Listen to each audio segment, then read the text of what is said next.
Hello student, I Professor Purkar Kalyani. Welcome to my channel.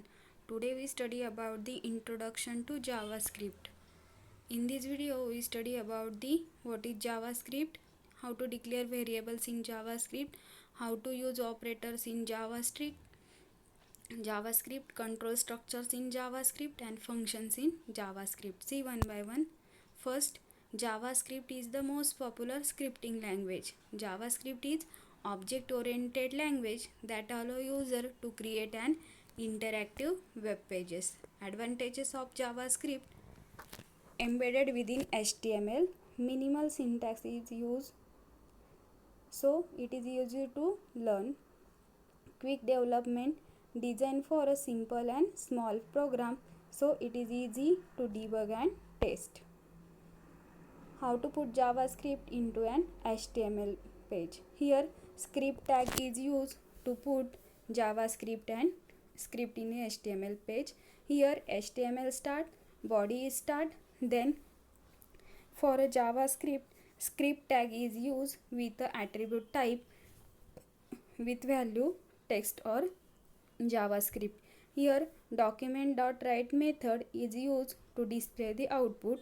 After that script is closed, body is closed and HTML closed. Output of this program is hello world. Then how to declare variables in JavaScript.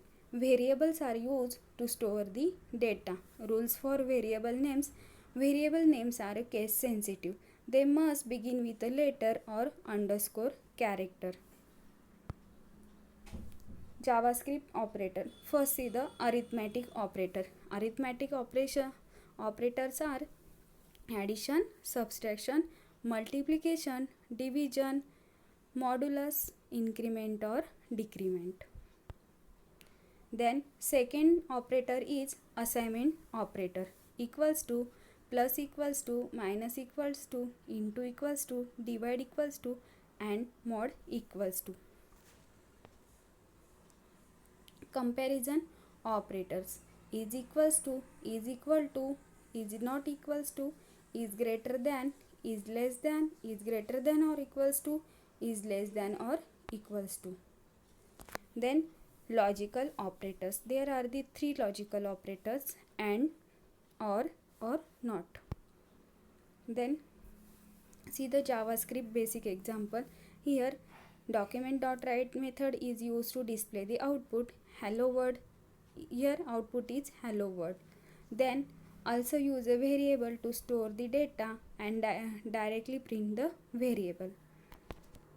Then control structures.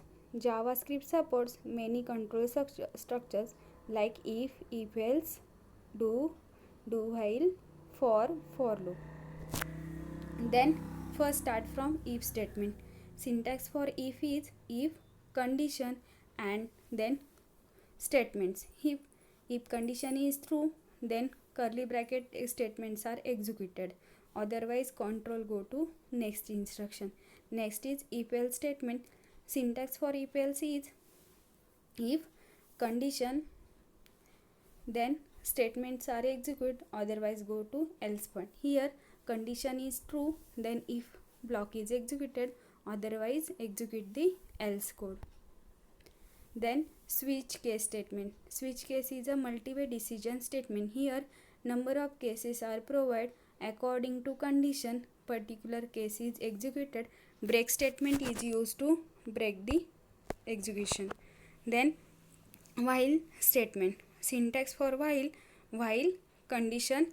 If condition is true, then statements are executed, otherwise control goes to next instruction. Next is do while statement. In do while statement, syntax for do while, do statements are executed, after that while condition is checked. While statement, the difference between while and do while is a entry control loop structure, do while is a exit control loop structure. In while, first condition is checked. If condition is true, then statements are executed. In do while, if condition is false, then one time block of statements are executed. This is the difference between while statement and do while statement. Next is a for loop. Syntax for a for loop is initial value, condition, increment or decrement. If condition is true, then statements are executed, otherwise go to next instruction. Function. In JavaScript, function is a block of code designed to perform a particular task. A JavaScript function is defined with the function keyword followed by the name of function and parenthesis. Syntax for function: function keyword, then function name and list of parameters. When function is called, then set of statements are executed. Thank you. I hope you understand the JavaScript.